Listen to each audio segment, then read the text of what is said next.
ನಮಸ್ಕಾರ. ನಾನು ಸಿಗ್ಲಿ ಬಶ್ಯಾ, ಗದಗ ಜಿಲ್ಲಾ ಲಕ್ಷ್ಮೇಶ್ವರ ತಾಲೂಕು ಶಿಕ್ಷಣ ಗ್ರಾಮದ ಸಿಗ್ಲಿ ಬಶ್ಯಾ. ನಾನು ಇವತ್ತು ನಮ್ಮ ಕರ್ನಾಟಕದ ಮುಖ್ಯಮಂತ್ರಿಯವರು ಆದೇಶ ಮಾಡಿದ್ದಾರೆ. ಏನಂತ, ಇನ್ನು ಮುಂದೆ ಯಾರು ಫುಟ್ಪಾತ್ನಲ್ಲಿ ಅಂಗಡಿ ಇಟ್ಕೊಳ್ಳಕೂಡ್ದು, ಫುಟ್ಪಾತ್ನಲ್ಲಿ ಯಾರೇ ವ್ಯಾಪಾರ ಮಾಡಕೂಡ್ದು. ಹಂಗೇನಾದರೂ ಮಾಡಿದರೆ ಕಾನೂನು ಬಾಹಿರಾಗುತ್ತೆ. ಇವತ್ತಿನಿಂದ ಎಲ್ಲ ಅಂಗಡಿಗಳು ಅಲ್ಲೇ ಫುಟ್ಪಾತ್ನಲ್ಲಿ ಎಲ್ಲ ಅಂಗಡಿಗಳು ಖಾಲಿ ಮಾಡಿಸ್ಬೇಕು ಅಂತ ಸಿ ಎಂ ಅವರು ಹೇಳಿಕೆ ಕೊಟ್ಟಾರೆ. ಅಪ್ಪ ತಂದೆ ಪುಣ್ಯಾತ್ಮ, ಇವತ್ತು ನಿಮ್ಮ ಸರ್ಕಾರದಿಂದ ಯಾವ ನರೇಗಾ ಕೆಲಸ ಇಲ್ಲ. ದುಡ್ಕೊಂಡು ತಿನ್ನೋರಿಗೆ ಕೂಲಿ ಮಾಡೋಣಂದ್ರೆ ಕೂಲಿ ಕರ್ಕೊಳ್ಳೋರು ಯಾರೂ ಇಲ್ಲ. ಯಾಕಂದರೆ ಬಸವಣ್ಣಗಳು ಇದ್ದರೆ ರೈತ ಕರಿತಿದ್ದ ಕೆಲಸಕ್ಕೆ. ಈಗೆಲ್ಲ ಟ್ಯಾಕ್ಟ್ರ್ ಮಿಷನ್ಗಳಿಂದ ಬಂದಿದ್ದಕ್ಕೆ ಅವ್ರಿಗೆ ಕೂಲಿ ಮಾಡೋರಿಗೆ ಕೂಲಿ ಕೆಲಸ ಇಲ್ಲ. ಇವತ್ತು ಅವರು ಅಲ್ಪ ಸ್ವಲ್ಪ ಸಾಲ ಮೂಲ ಮಾಡಿ ಒಂದು ಶೆಡ್ ಅಥವಾ ಒಂದು ಗಾಡಿ ಫುಟ್ಪಾತ್ ಗಾಡಿನೂ ಇಟ್ಕೊಂಡು ಎಲ್ಲಿ ಸಾರ್ವಜನಿಕರು ಇರ್ತಾರೆ ಅಂತಲ್ಲೇ ಒಂದು ಭೋಜನ ಮಾಡೋಂಥ ವ್ಯವಸ್ಥೆ ಇಟ್ಕೊಂಡು ಅವ್ರು ಜೀವನ ಮಾಡ್ತಾನೆ ಬರ್ತಾನೂ ಇದ್ದಾರೆ. ಇವತ್ತು ಒಮ್ಮೆಲೆ ನೀವು ಈ ರೀತಿ ಆದೇಶ ಮಾಡಿದರೆ ಅದು ತಪ್ಪಾಗುತ್ತೆ. ಏನು ತಪ್ಪಾಗುತ್ತೆ ಅಂದರೆ, ಅವರು ತಿಳಿದನ ಸುಮಾರು ವರ್ಷಗಳಿಂದ ಸುಮಾರು ತಿಂಗಳಿಂದ ಅಲ್ಲೇ ಬಂಡವಾಳ ಹಾಕಿ ಅಲ್ಲೇ ಫುಟ್ಪಾತ್ನಲ್ಲಿ ವ್ಯಾಪಾರ ಮಾಡಿ ಮತ್ತು ಮನೆಗೆ ಬಂದು ಮಲ್ಕೊಳ್ಳೋರು, ಅವರು ಫುಟ್ಪಾತ್ನಲ್ಲಿ ಕೆಲಸ ಮಾಡೋರು.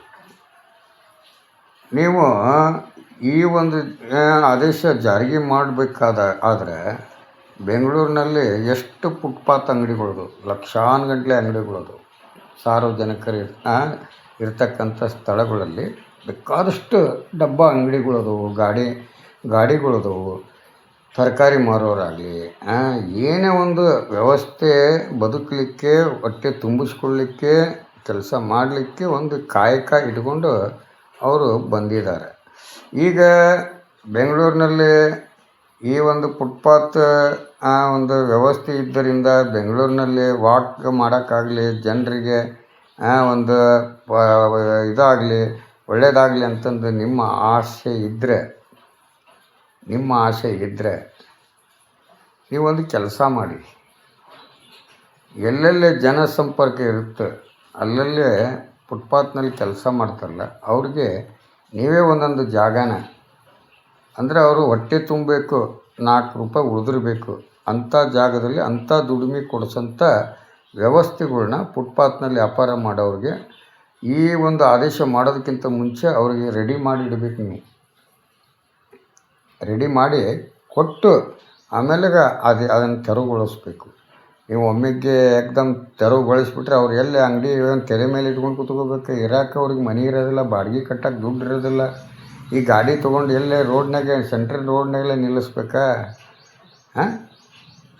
ಅವೆಲ್ಲ ಶೆಡ್ಗಳು ಕೀಳಬೇಕು, ಅವೆಲ್ಲ ಇದಾಗಬೇಕು. ಅವರು ಏನೋ ಒಂದು ಸಾಲ ಮೂಲ ತಾಳಿ ಗಿಳಿ ಮಾರಿ ಅಡ ಇಟ್ಟು ಅವನ್ನ ದುಡ್ಡು ತೊಗೊಂಡು ವ್ಯಾಪಾರ ಮಾಡಿ ಫುಟ್ಪಾತ್ನಲ್ಲಿ ಬಟ್ಟೆ ವ್ಯಾಪಾರ ಆಗಲಿ, ಒಂದು ತಿನಿಸಿ ವ್ಯಾಪಾರ ಆಗಲಿ, ತರಕಾರಿ ವ್ಯಾಪಾರ ಆಗಲಿ, ಹಾಲಿನ ವ್ಯಾಪಾರ ಆಗಲಿ, ಏನೋ ಒಂದು ಹೂವಿನ ಅಂಗಡಿ ಆಗಲಿ, ಏನೇ ಒಂದಾಗಲಿ ಫುಟ್ಪಾತ್ನಲ್ಲಿ ಜೀವನ ಮಾಡೋರಿಗೆ ಅದನ್ನು ತೆರವುಗೊಳಿಸೋದಕ್ಕಿಂತ ಮುಂಚೆ ಅವ್ರಿಗೆ ಒಂದು ಎಲ್ಲೆಲ್ಲೇ ಜನಸಂಪರ್ಕ ಇರ್ತಾರೆ, ಈ ಜನಸಂಪರ್ಕ ಎಲ್ಲಿರ್ತಾರೆ, ಕೋರ್ಟು, ಹಾಲು, ಅಲ್ಲೊಂದು 2-3 ಫುಟ್ಪಾತ್ ಅಂಗಡಿ ಇಡ್ರಿ.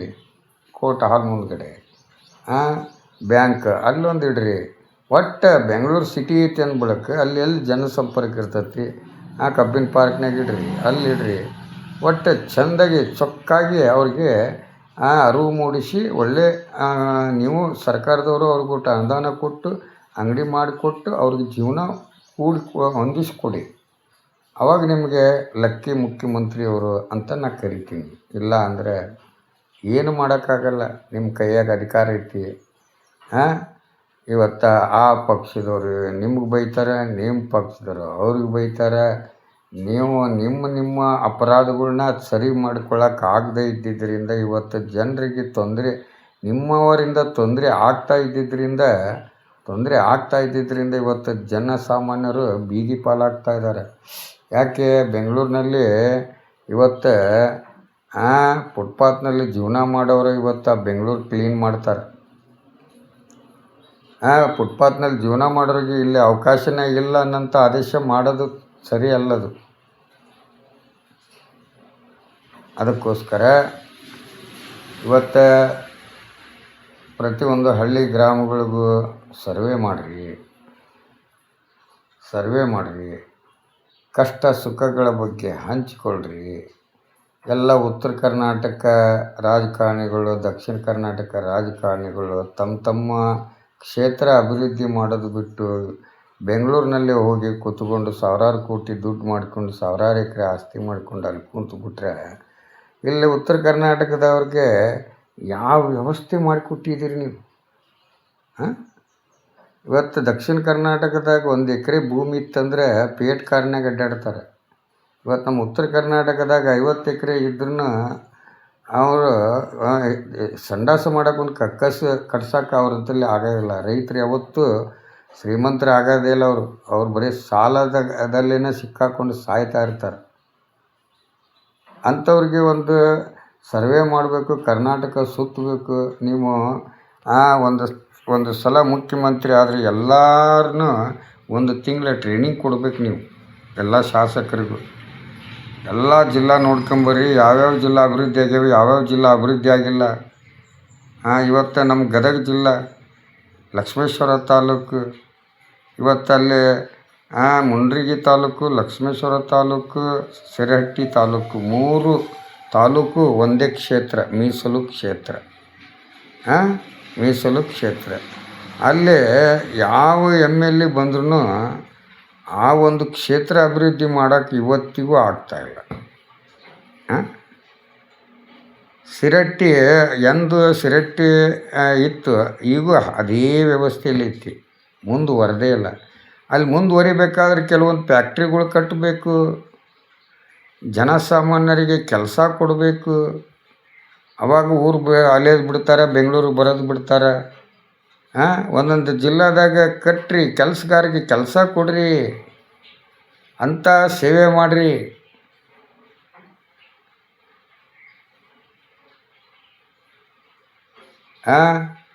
ಇವತ್ತು ವಿರೋಧ ಪಕ್ಷದವರು, ಆಡಳಿತ ಪಕ್ಷದವರು ಒಂದಾಗಿ ಈ ರಾಜ್ಯದಲ್ಲಿ ಆಗಬೇಕಾದಂಥ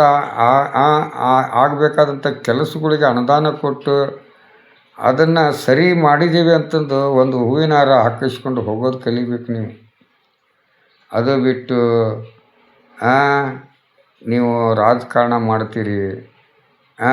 ಇವತ್ತು ನಮಗೆಲ್ಲ ಮುಕ್ಕುಳಿ ಉರಿಸ್ತೀರಿ. ನಾವು ಮುಕ್ಕುಳಿ ಉರಿಸ್ಕೊಂಡು ಏನೇನೋ ಮಾತಾಡಬೇಕಾಗತ್ತೆ. ಆ ಮಾತು ಕೇಳಿ ನಿಮ್ಮವರು ಇನ್ನೂ ಏನೇನೋ ಮಾತಾಡಿಬಿಡ್ತಾರೆ. ಇಷ್ಟೇ ಇದೆ ಜೀವನ. ನಾವು ಅರಿವು ಕೊಡ್ತೀವಿ, ಅವನು ಸರಿ ಇದ್ದರೆ ಅಣ್ಣ ಅಪ್ಪ ಅಂದು ಹೇಳಿ ಸರಿ ಮಾಡುತ್ತೀವಿ. ಅವನು ತಿಕ್ಕಾಗಾಂಚಲಿ ಮಾಡಿ ಅಪರಾಧಿನದಲ್ಲಿ ಇದ್ದುಕೊಂಡು ಆಗ್ತೇನೆ ನನ್ನ ಯಾರು ಏನು ಮಾಡ್ತಾರೆ ಅಂದರೆ ಅವ್ರಿಗೆ ಸ್ವಲ್ಪ ಬಿಸಿ ತಟ್ಸೋಂಥ ಮಾತುಗಳು ಆಡ್ತೀವಿ. ಆದರೆ ಇನ್ನು ಮುಂದೆ ನಾನು ರಾಜಕಾರಣಿಗಳಿಗಾಗಲಿ, ಕಾನೂನಿಗಾಗಲಿ, ಕಾರ್ಯಾಂಗಕ್ಕಾಗಲಿ, ಮಾಧ್ಯಮಕ್ಕಾಗಲಿ ನಿಮ್ಮ ತಪ್ಪುಗಳೇನಾದರೂ ಕಂಡು ಬಂದರೆ ಅಲ್ಲೇ ಸಿಗಲಿ ವರ್ಷ ಹೋರಾಟ ಮಾಡೋಕ್ಕೆ ಸಜ್ಜಾಗಿರ್ತಾನೆ, ಮರಿಬೇಡಿ. ನಾನು ಏನು ಮಾತಾಡೋಂಗಿಲ್ಲ. ಇಲ್ಲಿ ತಪ್ಪೈತಿ, ಇದನ್ನು ಸರಿ ಮಾಡಿಕೊಡಿ, ಇಷ್ಟೇ ನಂದು.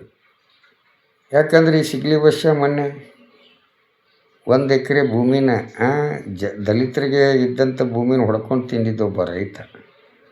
45 ವರ್ಷ ಹೊಲಕ್ಕೆ ಹೋಗಿಲ್ಲ, ಹೊಲದ ಮಾಲಕ ದಲಿತ. ಅವ ನನಗೇನೋ ಸಿಕ್ಕ ಬಸಣ್ಣ ಹಿಂಗಾಗೈತಿ ಅಂದ. ನನಗೂ ಕೇಳಿ ನೋಡಿದೆ, ನಡಿ ಅಂದೆ. ಅವನ ಹೊಲದಾಗ ಅವ್ನು ಬಿಟ್ಟೆ, ಇನ್ನು ಹೊಲ ಮಾಡ್ಕೊತ ಹೋಗು. ಅವರು ಏನಾದರೂ ಆಧಾರ ತೊಗೊಂಬಂದ್ರೆ ನನಗೆ ಕರಿ, ನಾನು ನೋಡ್ತೀನಿ. ಸರಿ ಇದ್ದರೆ ತೊಗೊಂಡೋಗಪ್ಪ ಅಂತೀನಿ, ಸರಿ ಇಲ್ಲ ಅಂದರೆ ನಿನ್ನ ಹೊಲ ನೀವು ಮಾಡಿಕೊಂಡು ಹೋಗಪ್ಪ ಅಂತೀನಿ. ಯಾಕಂದರೆ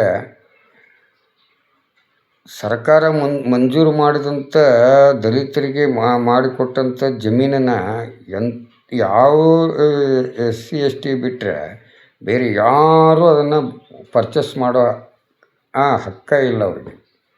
ಒಂದು ವೇಳೆ ಪರ್ಚೇಸ್ ಮಾಡಿದ್ರೂ DC ಪರ್ಮಿಷನ್ ಇಲ್ದೇ, ನೀವೇನಾದ್ರು ತಹಸೀಲ್ದಾರ್ ಪರ್ಮಿಷನ್ ಇಲ್ದೇ, AC ಪರ್ಮಿಷನ್ ಇಲ್ದೇ ನೀವೇನಾದ್ರೂ ಆ ಒಂದು ಹೊಲದ ಮಾಲಕನ ಕೂಟ ನೀವು ವ್ಯವಹಾರ ಮಾಡಿದರೆ ಇದು ಮಂಜೂರಾದಂಥ ಜಮೀನಿದು, ಇದನ್ನು ಮಾರಕ್ಕೆ ಬರೋಂಗಿಲ್ಲ. PTCL ಆಗಿದ್ದಂಥ ಒಂದು ಕಾಯ್ದೆ ಅಡಿಯಲ್ಲಿದ್ದಂಥ ಇವು ಮಂಜೂರಾದಂಥ ಭೂಮಿ ಇವು. 48 ಎಕರೆ ಹೊಲ. ಇವತ್ತಿಗೆ ಯಾರು 1 ಎಕರೆ ಹೊಲ ಮಾರಕ್ಕೆ ತೊಗೊಂಡಿಲ್ಲ. ಆದರೆ ನೀವು ಒಬ್ಬರು ಮಾರಕ್ಕೆ ತೊಗೊಂಡಿವಿ ಅಂತೀರಲ್ಲ, ನೀವು ಅಪರಾಧಿ ಆಗ್ತೀರಿ. ಮತ್ತು ಇದನ್ನು ಮುಂದುವರ್ಸುವಂಥ ಹೊಂಟ್ರೆ 45 ವರ್ಷ ದುಡಿದಿದ್ದನ್ನು ನೀವು ಆ ಭೂಮಿ ಕಳ್ಕೊಂಡವನಿಗೆ ನೀವು ಕೊಡಬೇಕಾಗತ್ತೆ ಆದಾಯನ. ಅದಕ್ಕೆ ಇಷ್ಟು ವರ್ಷ ನೀನು ತಿನ್ನೋ ಋಣ ಇತ್ತು, ತಿಂದಿದೆಯಾ. ನೀನಂತಲ್ಲಿ ಯಾವ ಆಧಾರ ಇಲ್ಲ ಅನ್ನೋದು ನನಗೆ ಗೊತ್ತು. ಅವನ ಹೊಲ ಅವನಿಗೆ ಬಿಟ್ಕೊಡು. ಇಷ್ಟು ಹೇಳಿದೆ, ಆಯಿತು ಅಂತ ಬಂದೆ. ಅವನ ಹೊಲ ಅವ್ನು ಮಾಡ್ಕೊತಾನೆ, ಬೀಜ ಬಿತ್ಕೊಡೋಣ, ಹೊಲದಾಗ ಆರಾಮದಾನ, ಚಪ್ರ ಹಾಕ್ಕೊಂಡು ಜೀವನ ಮಾಡ್ತಾನೆ. ಇದಕ್ಕೆ ಕೋರ್ಟ್ ಬೇಕಾ? ಪೊಲೀಸ್ ಸ್ಟೇಷನ್ ಬೇಕಾ? ಯಾವ ಪೊಲೀಸ್ ಸ್ಟೇಷನ್ಗೆ ಹೋಗಲಿಲ್ಲ ನಾನು, ಯಾವ ಕೋರ್ಟಿಗೆ ಹೋಗಲಿಲ್ಲ ನಾನು. ಸೀದಾ ಅವನು ಭೂಮಿ ಹೊಲಕ್ಕೆ ಹೋದೆ. ಅಲ್ಲಿ ಯಾರಾದರೂ ಕೇಳಕ್ಕೆ ಬಂದ್ರೆ ಸತ್ಯ ಇಲ್ಲೇ ಇದ್ದು ಬರೀಪ್ಪ, ಇಲ್ಲೆಲ್ಲ ಸಾಕ್ಷಿಗಳ್ನ ತರ್ತೀನಿ, ಇಲ್ಲೇ ಒಂದು ತೀರ್ಪು ಮಾಡಿ ಹೋಗ್ಬಿಡ್ರಿ ಪುಣ್ಯಾತ್ಮರ. ಕೋರ್ಟಿಗೆ ಬಂದ್ರೆ ನ್ಯಾಯ ಕೇಳಕ್ಕೆ ಬಂದ್ರೆ ಸತ್ತ ಮೇಲೆ ನೀವು ತೀರ್ಪು ನೀಡೋದು. ಜೀವಂತ ಇದ್ದಾಗನ ಅನುಭವಿಸಿ ಸಾಯ್ತೀವಿ, ನಮ್ಮ ಭೂಮಿನ ನಮ್ಗೆ ಕೊಡಿಸಪ್ಪ ಅಂತಂದು ಇಲ್ಲೇ ಬಂದು ನೋಡಿ, ದಾಖಲೆ ನೋಡಿ ಒಂದು ಸಹಿ ಮಾಡಿ ಹೋಗ್ಬಿಟ್ರೆ ಮುಗಿದೋತು. ಇದನ್ನು ತೊಗೊಂಡೋಗಿ ಕೋರ್ಟ್ನಲ್ಲಿಟ್ಟು 20-30 ವರ್ಷ ನಡೆಸಿ 4-5 ಮಂದಿ ವಕೀಲರನ್ನ ಚೇಂಜ್ ಮಾಡ್ತಾ ಕೊನೆಗೆ ಆಸ್ತಿ ಮೇಲೆ ಆಸೆನ ಹೋಗ್ಬಿಡ್ತೈತಿ, ಕೈ ಬಿಟ್ಬಿಡ್ತಾರೆ. ಆದರೆ ಕರ್ಮ ಯಾರನ್ನೂ ಬಿಡೋಂಗಿಲ್ಲ. ನನಗೂ ಬಿಟ್ಟಿಲ್ಲ, ನಿಮಗೂ ಬಿಡೋಂಗಿಲ್ಲ. ನನಗೂ ಬಿಟ್ಟಿಲ್ಲ, ನಿಮಗೂ ಬಿಡೋಂಗಿಲ್ಲ. ಇವತ್ತು ಅಂತ ಇಷ್ಟೆಲ್ಲ ಹೇಳ್ತೀನಿ. ಇದೇ ನನ್ನ ಸತ್ಯದ ಕಥೆಗಳು. ಇನ್ನು ಮುಂದೆ ಕಾನೂನು ಅಡಿಯಲ್ಲಿ ಯಾರ್ಯಾರು ನೊಂದಿದ್ದಾರೆ, ಯಾರ್ಯಾರು ಹಾಳಾಗಿದ್ದಾರೆ, ಯಾರ್ಯಾರು ನಿರಪರಾಧಿಗಳಿಗೆ ಶಿಕ್ಷೆ ಆಗೈತಿ, ಯಾವ್ಯಾವ ಕೇಸ್ಗಳು ಮಾಡಿಲ್ಲ, ಇನ್ನೂ ಪೆಂಡಿಂಗ್ ಎಷ್ಟದು, ಇವೆಲ್ಲದ್ರ ಬಗ್ಗೆನೂ ನಾನು ಜಾಗೃತಿ ಕೊಡವ. ನಾನೇನು ಹೇಳಿದ್ದೀನಿ, ಯಾರಿಗೂ ಬೈಯಂಗಿಲ್ಲ, ಬೈದು ಹೆಸರು ಇಟ್ಟು ಬೈದು ಮಾತಾಡೋಂಗಿಲ್ಲ. ಒಂದು ವೇಳೆ ನನಗೆ ಯಾರಾದರೂ ಬೈದರೆ ಅವ್ರಿಗೆ ನಾನು ಸರಿಯಾಗಿ ಉತ್ತರ ಕೊಡ್ತೀನಿ. ಅರ್ಥ ಆಗ್ತಿಲ್ಲ, ಕ್ಷಮೆ ಕೇಳಿದಾಗ ತಿಕಾ ಮುಚ್ಕೊಂಡು ನಿಮ್ಮ ಕೆಲಸ ನೀವು ಮಾಡಿರಿ, ನನ್ನ ಕೆಲಸ ತಿಕಾ ಮುಚ್ಕೊಂಡು ನನ್ನ ಕೆಲಸ ನಾನು ಮಾಡ್ತೀನಿ. ನೀವು ಹೇಳಿರಲ್ಲ, ಬೈಬೇಡ, ಚಂದ ಮಾತಾಡು, ಒಳ್ಳೆಯ ಹೆಸರೈತಿ, ಆ ಹೆಸರು ಕಳ್ಕೋಬೇಡ. ಯಾಕಂದರೆ BJP ವಿರೋಧ ಮಾಡ್ತಿ, ಕಾಂಗ್ರೆಸ್ನ ಎತ್ತಿ ಹಿಡಿತಿ ಅನ್ನೋಂಥ ವಿಚಾರಗಳ್ನ ನಾನು ಕೇಳಿ ತಿಳ್ಕೊಂಡೆ, ನೋಡಿ ತಿಳ್ಕೊಂಡೆ. ನನಗೆ ಆ ರೀತಿ ಮೆಸೇಜು ಕಳಿಸಿದ್ರು. ಇವಕ್ಕೆಲ್ಲ ನಾನು ತಲೆ ಕೆಡಿಸ್ಕೊಳ್ಳಲ್ಲ. ಆದರೆ ನನ್ನ ತಪ್ಪಿದೆ. ನಾನು ಈಗೇನು ವಿಡಿಯೋ ಮಾಡಿಬಿಟ್ನಲ್ಲ, ಹಿಂಗೆ ಸರಳವಾಗಿ ಪ್ರೀತಿಯಿಂದ ನಾನು ಅವ್ರಿಗೆ ತಿಳಿಸಿ ಹೇಳಿ ವಿಡಿಯೋ ಮಾಡಿಬಿಟ್ಟಿದ್ರೆ ಯಾರೂ ನನಗೆ ನಿಂದನೆ ಮಾಡ್ತಿದ್ದಿಲ್ಲ. ಆದರೆ ನಾನು ಅವರು ನಡ್ಕೊಳ್ಳೋ ರೀತಿ ನೋಡಿ ನಾನು ಅವ್ರಿಗೆ ಬೈದಿದ್ದೆ, ನಿಂದನೆ ಮಾಡಿದ್ದೆ. ಅದ್ರ ಬಗ್ಗೆ ನಾನು ಕ್ಷಮೆ ಕೇಳಿದ್ದೀನಿ. ಇನ್ನು ಮುಂದೆ ಅಲ್ಲಿಗೆ ಕಟ್ಟು. ಅವನು ಯಾವನೋ ಹೇಳ್ತಾನೆ, ಏಕೋ ವರ್ಷ ವಿಡಿಯೋ ಬಿಡ್ತಿದ್ದಿ, ಈ ಬುದ್ಧಿ ಬಂದೈತೇನೋ, ಎಲ್ಲಿ ಪುನೀತ್ ಕೆರೆಯಲ್ಲಿ ಬಂದು ನಿನಗೆ ಹೊಡೆದ ನಾನು ಅಂತ ಕೇಳ್ತಾನೆ. ಆ ಬೋಳಿ ಮಗನಿಗೆ ನಾನು ಕೇಳ್ತೀನಿ. ಯಾಕಂದರೆ ಒಂದು ಸಲ ಹೇಳಿಂದ ತಿಕ್ಕಾ ಮುಚ್ಕೊಂಡು ಇರಬೇಕು. ಮತ್ತು ಪದೇ ಕೆದಕಕ್ಕೆ ಬಂದರೆ ಅದಕ್ಕೆ ನಾನು ಉತ್ತರ ಕೊಟ್ಟರೆ ಹೆಂಡತಿ ಅಂತೇಳಿ ಮಕ್ಕೊಳ್ಳೋಕೆ ಹೋದ್ರು ಮಕ್ಕೊಳ್ಳೋಕೆ ನಿದ್ದೆ ಬರಬಾರ್ದು, ಹಂಗಿಂತ ಉತ್ತರ ಕೊಡ್ತೀನಿ. ನಾನು ಕೋರ್ಟ್ನಲ್ಲಿ ವಾದ ಮಾಡಿ ನ್ಯಾಯ ಗೆದ್ದು ಬಂದಂಥ ಬಸ್ಯ ಇದ್ದೀನಿ. ನನ್ನ ಹಗುರವಾಗಿ ತಿಳ್ಕೊಳಕ್ಕೆ ಹೋಗಬೇಡ್ರಿ.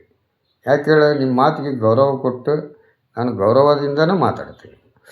ಏನಾದರೂ ಮಿಸ್ಟೇಕ್ ಇದ್ದರೆ ನನಗೆ ನೀವು ಮೆಸೇಜ್ನಲ್ಲಿ ತಿಳಿಸ್ರಿ. ಹಿಂಗೆ ಯಾಕೆ ಮಾತಾಡಿರಿ ಲೇ ಅಂತ ಲೇ ಹಚ್ಚಿ ಮಾತಾಡಿರಿ. ಆದರೆ ಸುಮ್ಮನೆ ಅವೆಲ್ಲ ಇಟ್ಕೋಬೇಡಿ. ಏನು ನಿಮಗೆ ತಿಕ್ಕ ಗೊತ್ತಿರೋದಿಲ್ಲ, ಮುಖ ಗೊತ್ತಿರೋದಿಲ್ಲ.